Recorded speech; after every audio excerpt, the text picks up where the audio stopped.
High, আশা করছি সবাই খুব ভালো আছো। আমি ভীষণ ভালো আছি। আবার চলে এসেছি একটা নতুন রেসিপি নিয়ে।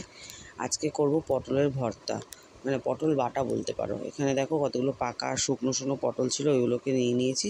ভালো পটল দিয়েও চাইলে করতে পারো, তবে আমি ফেলে দেবো বলে পটলগুলো, ওই জন্য ওগুলো দিয়ে করছি। এখানে রসুন, কালো জিরে, পেঁয়াজ আর শুকনো লঙ্কা, কাঁচা লঙ্কা, নুন, চিনি সব দিয়ে কড়াইতে ভালো করে নেড়ে চেড়ে একটু নরম করে নিচ্ছি পটলগুলো। আর এবার কিন্তু এটাকে নামিয়ে নেব। হয়ে গেছে দেখো, এটা ঠান্ডা হয়ে গেলে একটা মিক্সিং বোলে দিয়ে ভালো করে ঘুরিয়ে নেব।